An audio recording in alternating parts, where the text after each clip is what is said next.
Hello students, this is Mr. Austin. Today we're going to go through our very first video of the school year, of the first of many videos that you will hopefully be watching very thoroughly throughout the school year. But we're going to jump right into it today. We're going to look at our very first unit this year, which is Unit 0, about experimental design and what experiments look like in science and specifically in biology, and how we collected data and what we do with that data and how we analyze that data using statistics. And all of this stuff, I call it Unit 0 because it's going to lay the foundation for this entire school year, because what we are about to look at in Unit 0, today we're just going to go through Topic 1 in this video, but everything in these notes you're going to see intertwined and come up again and again and again in every single unit. So you can think of it as Unit 0, or you can think of it as a foundation to Unit 1, 2, 3, 4, 5, 6, 7. Everything in here you're going to see on tests, future assessments, future assignments, on the AP exam. It's all there. And so this is some really important stuff that we have to start with the school year with. And so let's go ahead and look at Topic 1, which is controlled experiments. So we're going to talk about what a controlled experiment is and the different components of it, and hopefully get you familiar with pinpointing different things from a controlled experiment when you look at an example of one in class, or when we actually do one in a lab or something this year. So it says that a controlled experiment is a scientific test done under controlled conditions. And so what this means is that this is an experiment where we are trying to basically keep everything the same between all the different groups we're testing, and we only want basically just one, ideally just one thing changing during our experiment. And so there's only one variable that we're purposefully making different in the different groups that we're testing in our experiment, but we want everything else to be very controlled, very much the same. So that's what a controlled experiment is. And when you do that, you get some very strong and convincing data from that. And so in a controlled experiment, this is what we're going to focus on in these notes. There's five components that you need to become very familiar with what they are and how to identify those components in an example. And so we're going to look at that right now. So those are the 5 things we're going to talk about. We're going to get into that in a second. Before we do that, just to preface this whole experiment thing, before an experiment, usually there's some kind of observations that are involved of the natural world around us, especially in biology. Scientists are constantly observing specific things, and then those lead to scientific questions. And from those scientific questions, they form a hypothesis, which we'll talk about towards the end of these notes, but that's a testable prediction of what might be the answer to that question. And so in a controlled experiment, we usually develop that experiment and make it look a certain way alongside what our hypothesis is, in order so that experiment is actually going to answer and test whether or not our hypothesis might be correct or not. And then between all of that, there's usually a lot of research that's done in real biological experiments, where you're going to have to research what's already been done in similar experiments in order to come up with a very good experiment and a good educated hypothesis, not just something random that you really put a lot of thought and research into. And so in these notes on Topic 1, we're going to focus on a very specific example of an experiment that I made up. This is not real. I'll go ahead and tell you that there's no fish harmed in this experiment because I never did this experiment, but we're going to use this fake example to kind of try to understand on a basic level what these different things are in an experiment. And so here's the example. Suppose I observe that my pet goldfish behaves strangely when I change his water. And so I start thinking about this and reflecting on it, and I hypothesize that the change in the fish's behavior, it might have something to do with the new water always being colder than the old water. And that change in behavior that I am seeing in my fish when he starts behaving all weird, I think it might be linked to his respiration rate, in terms of how much he's breathing in and using his gills to get oxygen from the water. And so after some research, I find that respiration rate of a fish can be measured actually by counting how many times its operculum which are its gill covers, flap open each minute. And so kind of like your respiration rate is how many breaths you're taking per minute. For a fish, specifically for a goldfish and lots of other fish, they have this structure. It's called a gill cover or an operculum, which covers their gills, but it actually flaps open and close as water is being intaken by the fish and using it to breathe. And so I could count how many times it's opening and closing to figure out its respiration rate and how many breaths it's taking per minute. And so I'm going to go ahead and set up a controlled experiment to test this idea. Let's say I use 5 fish in my experiment who are all the same species, exactly the same type of fish. They're all roughly the same size, basically the exact same size fish. They are all initially placed in a large fish bowl together with water that has a temperature of 20 degrees Celsius. And then what I do is I set up 5 small fish bowls, and each small fish bowl contains water with a different temperature. One of them has 10 degree water, 15 degree water, 25 degree water, and 30 degree water. And then other than that, the water temperature of all 5 small bowls, other than the water temperature, all 5 small bowls are identical. So it's the same size water, same size bowl, same amount of water in each of those bowls. It's just the temperature that's different. And so I'll show you a little diagram in a second that summarizes what I'm doing. But during the experiment, here's what I do. I'm going to measure the respiration rate of each of those fish in the large bowl at first. I'm going to see how much they're breathing and using their gills in that large bowl with 20 degree water. And then I'm going to immediately measure their new respiration rate once I move them to one of the small bowls, which has a different water temperature. And I'm going to repeat that with the remaining fish in the small bowls. And I'm going to use the data to figure out how much their respiration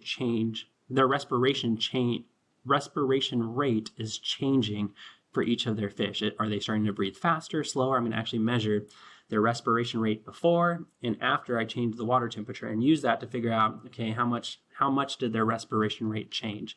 And so this is all summarized right here. So here's my 5 fish right here. Feel free to name them. I kind of, on the previous page, noticed that there was a typo. I didn't say all 5 of these bowls, but one's 10 degrees, one's 15 degrees, one's 20 degrees, one's 25, and one's 30.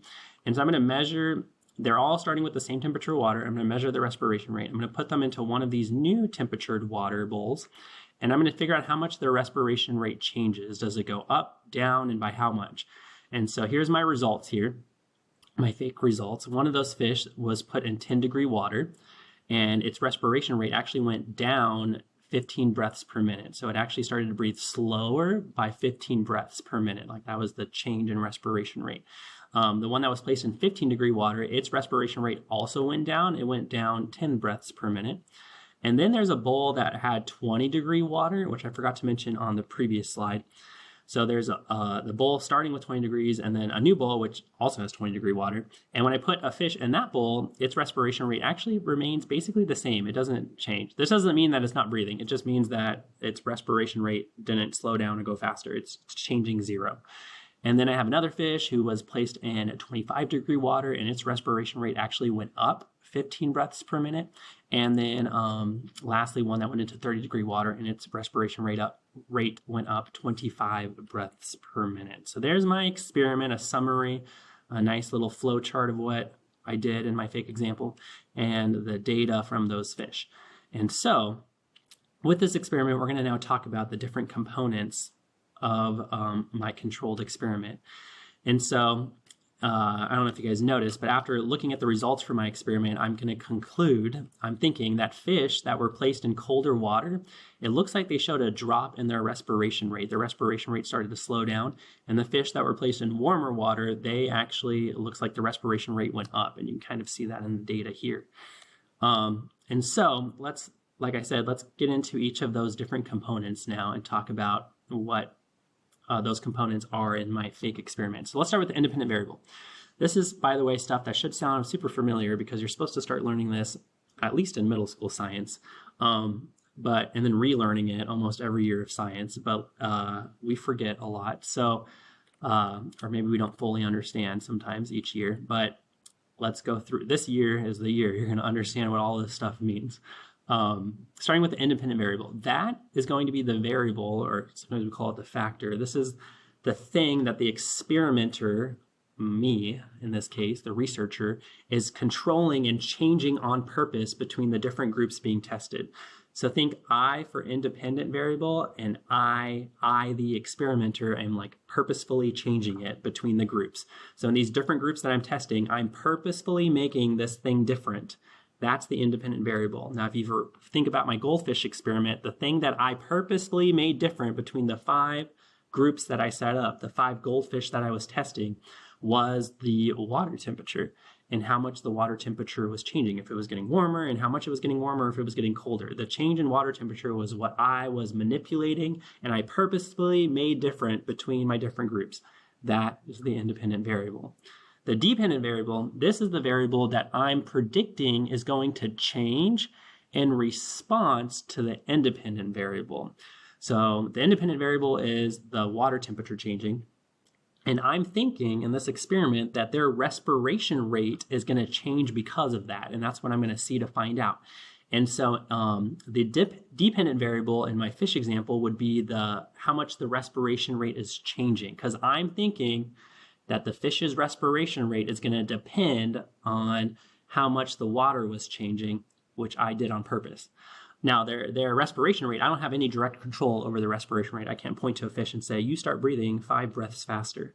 But I'm going to measure this as a result of the experiment that I set up to see how it's changing from my experiment. That's the dependent variable. It's usually, basically always, the thing that you're measuring as a result of what you've set up. In this case, I'm measuring the respiration rate. That's the dependent variable. Now, there's things called constants or controls. They're kind of synonymous words. We also call them control variables. So we had independent variable, dependent variables, and then there's what we call control variables, or we just call them controls or constants for short. Now, these are all the other variables that I purposefully kept identical between all the groups that I was testing. These are all the other things that I made sure were not different between my different groups of fish. And so for my goldfish example, here's a few things. For example, the fish species, they was all the same fish. It's not like I used a goldfish and I tested a beta fish for the next group, and I tested I'm blanking on fish species, another fish, Nemo, on another fish bowl. It was all the same type of fish. They were all the exact same species of goldfish. They were all the same size of fish. They were all in the same original tank that was identical for all of them. They all started off at the same temperature of 20 degrees. And then when I put them in small new tanks, those small new tanks were all the same size and had the same amount of water. The only thing that was different was the water temperature. But all these other things that I just listed, these are what we call control variables. These are things that did not change between all of my fish. These are super, super important. And if you have a really good experiment, you're usually going to have a huge, long list of control variables. And the reason you want that is because if you all these control variables, then when I look at my data and I look at how these fish started breathing differently, I know it's not because of any of these things, because that fish and this fish, it was the same fish species. It's not because they're different fish species that they're breathing differently and responding to the water differently. It's not because they're different size fish. It's not because this fish was put in a bigger bowl and this fish was put in a smaller bowl that was changing the respiration rate. I know it has nothing to do with that. And when I go home and show my mom this cool experiment that I did, she's not going to look at it and be like, well, how do you know that fish isn't breathing faster because you put it in a smaller bowl and it was freaking out, you know? And I'm going to tell my mom, actually, Mom, that was a control variable and they were all put in the same size fish bowl. And so your experiment's going to be stronger and stronger the more control variables you have, because again, in a controlled experiment, the whole point is to only have one thing, ideally one, sometimes 2 or 3, but usually just one thing changing. And so, like I said, the fish's change in respiration rate, when I look at my data, I know, I'm pretty confident that it's not affected by these variables because they were all kept the same for every fish that was being tested or every group that was being tested. And then the last 2 things on here are experimental groups and control groups. An experimental group, that's a group that you've set up that received some version or manipulation of the independent variable, which sounds weird, but it's actually super easy to think about. It's just there can be one or more experimental groups. In mine, I actually had a few experimental groups. Any group that received the independent variable, which in this case was the temperature of the water changing, any group that had a change in water temperature, that's an experimental group. That's a group that I'm physically manipulating the independent variable, the water temperature. I'm changing it on purpose, a colder, warmer. That's an experimental group. So from the fishbowl example, or the goldfish example, the 10-degree water, the 15-degree water, the 25-degree water, and the 30-degree water, those small fish bowls and the fish that were placed in them, those are my experimental groups. So I actually had four experimental groups where I was manipulating the independent variable, the water temperature. Now, a control group, you might already be thinking ahead, that's a group that does not receive the independent variable, or you're not going to manipulate the independent variable for that group. And so this group is going to act as a baseline that lets the experimenter see if the independent variable actually had an effect on the data. And so, and again, just like experimental groups, some experiments will have one control group, sometimes they'll have multiple control groups, and then sometimes, not very often, you might not need a control group, or you can't really set up a control group. But most of the time, there's going to be a control group, one or more control groups. Now, for my goldfish example, I don't know if you noticed, there was one fish that was placed in a fishbowl where the water temperature was the same as it started off with. Like, the water temperature did not change. It went from 20-degree water to 20-degree water. And so in that group, I'm not messing with the independent variable, the water temperature. That is a control group. And I'm going to use that to compare my data to. And it's going to help make my data more meaningful and more convincing to people. If I go back to this outcome here, let's just say I didn't have a control group. So let's pretend this fish doesn't exist and I never tested 20-degree water. So I had some fish that were in colder water and then warmer water. You might be thinking, you're like, well, Mr. Austin, even without this fish, it looks pretty clear that their respiration rate is changing and slowing down when it's colder and speeding up when it's warmer, and you don't really need this. But here's the thing. If I didn't have this fish at 20 degrees, someone could, let's say someone argues with you, your friend, they look at your experiment, they're like, well, how do you actually know? Like, maybe there was something you didn't think of that was causing it to change temperature. And they can't really pinpoint something specific, but let's just say they're questioning you. Or how about we do this? Let's pretend that you did test 20-degree water and the respiration rate did change a lot. So you took a fish from 20-degree water and you put it in a new bowl of water that was also 20 degrees. And let's pretend that the respiration rate actually went up 30 breaths per minute, like a lot. It changed the most.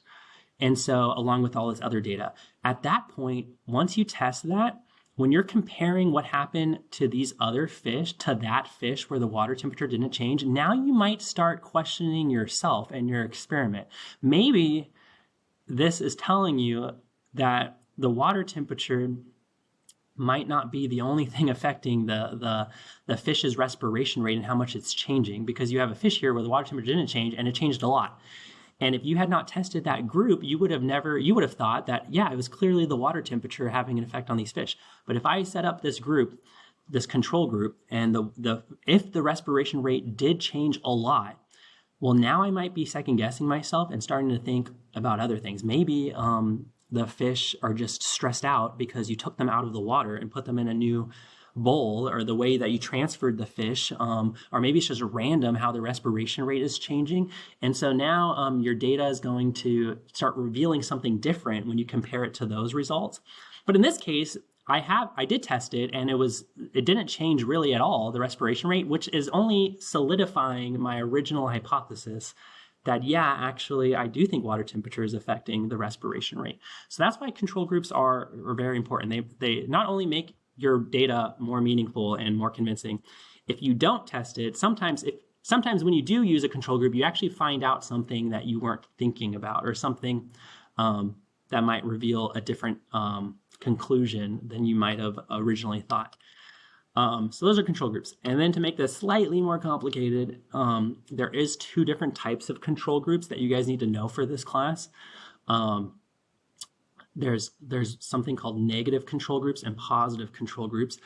Negative, they're both control groups, and they're both used to create a baseline of comparison. Okay, they are control groups, and you're going to use these groups, these special groups, to compare what's happening to your other groups to reveal important things. Now, in a negative control group, I'll start off by saying that's usually the more common one, and so you're going to see that more often than positive control groups. A negative control group is actually like the one I just described. This is a control group that's not, it's not going to receive anything additional that the other fish did not get. Okay, so it's exactly the same as all the other groups.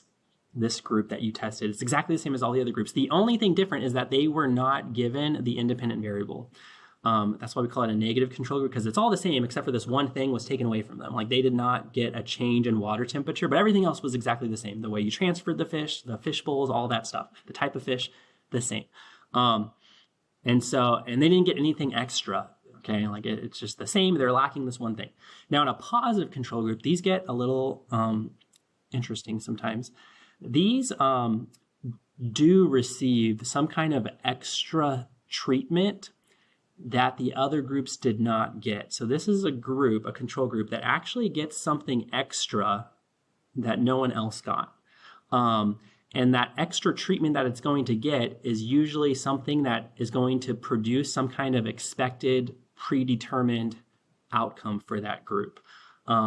This will make sense in a second, hopefully. But these, they are identical to the experimental groups, except there's 2 things that make them different than the other groups. First of all, they usually don't receive the independent variable, which means in this group, they're not going to receive any manipulation of the independent variable, just like a negative control group. So the independent variable is not going to, we're not going to apply it to this group. So if for the fish example, like their water temperature would stay the same. We're not going to change the water temperature. But then there's going to be something else different. The other thing that's going to be different about a positive control group is that it's going to receive some other treatment or variable that is different than all the other groups. And the reason we do that sometimes is it allows us to make sure that the experimental setup and the way that we're doing the experiment and the equipment that we're using as part of our experiment and the way that we're collecting our data and the method of collecting our data, that all of that is working the way we think it's working, and it's working in a way that nothing is going wrong that we're not aware of. Like this is just to double check that everything's working correctly in your experiment. So here's an example of a negative and positive control group. A negative control group, that's like the one I just explained in the goldfish example, the one that was put in 20-degree water, that came from 20-degree water, so the water temperature didn't change and didn't receive anything extra. That's a negative control group. Now, a positive control group, which we didn't have one actually, we didn't have a positive control group in our experiment because you don't always need to have each of these. It just depends on the experiment. But let's say if I did want a positive control group, here's maybe what it might look like. I could set up a 6th fish and small bowl. Let's say I added to my experiment where the water was also 20 degrees in that small bowl. So just like the negative control group, it's also 20-degree water where the water temperature is not going to change. But in this bowl, I also give it a little bit of caffeine I dissolve in the water. And so that's something that none of the other groups got, none of the other fish got, is the caffeine. And I'm adding caffeine to the water because I specifically know after doing my research that it's already been predetermined and known that if you dissolve a little bit of caffeine in the water, the fish respiration rate will increase. It causes the respiration rate to go up. And the reason I'm going to do this in my experiment is because I want to make sure, just by default, that things are happening the way they're supposed to happen. So if everything's working in my experiment correctly and there's nothing weird affecting these fish, then if I give this one fish caffeine, its respiration rate should go up because it's already been determined by scientists and other experiments that like you give fish caffeine, their respiration rate goes up. And so that allows me to make sure that there's nothing preventing the fish's respiration rate from changing. And so if I do test that, let's say I did test a positive control group, and I find when I add caffeine, it actually doesn't cause the fish's respiration rate to go up. That would then be a warning to me that something might be affecting my data that I'm not aware of. And so maybe the method of me transferring the fish and stressing them out is affecting how their respiration rate is changing, or them confined to this bowl. Maybe it's too small of a bowl and it's really hindering their respiration rates changing in a natural way because of water temperature. And so it helps me figure out, or maybe the way I'm measuring their respiration rates, like by me visually counting how many times their fish flaps are opening, that I'm actually doing that accurately. If I don't have this positive control group, I won't know for sure if everything I did and set up wasn't hugely affecting my data or incorrectly causing me to get bad data. So that's what a positive control group is. And then the very last thing here, and I know this is running on 25 minutes here, so stop right after this, is what makes a good hypothesis. And so in this class, you guys will be writing hypotheses throughout the school year for different experiments that we do. And so there's some components of what a good hypothesis that makes it a lot better than some pretty terrible hypotheses. And so a good hypothesis, again, this is a statement in which you're predicting a specific outcome. Here are some components or characteristics of a good hypothesis. It needs to be testable. It needs to use the independent and dependent variables, and it needs to make a specific prediction about the outcome of an experiment. And so you might have been taught this if-then method, like in middle school especially, they like to do that for students. It helps them a lot, where if you use an if-then statement, it actually does help you make a better hypothesis that meets these expectations. If you're not familiar with an if-then statement, it's basically when you write for your hypothesis, you write, if this is done in my experiment and I set up these fish or whatever, then this is going to happen, right? Like you're specifically saying what you're about to do and what you think is going to happen.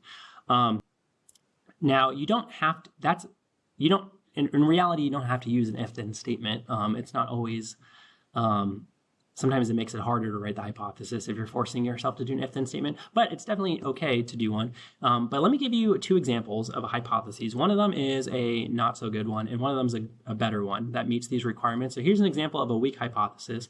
If the water temperature changes, then the respiration rate of the fish will change. Now that is testable. Just by reading that, I can think of how I could set up an experiment to test that, kind of like the one I just did. It does use the independent variable and the dependent variable that I think I would be using for my experiment, where like I'm going to be changing the water temperature and I'm going to be looking at their respiration rate.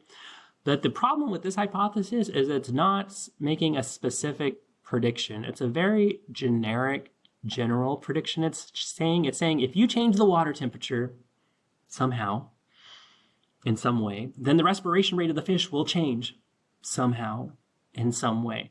So it technically is a prediction. It's just a very not specific prediction.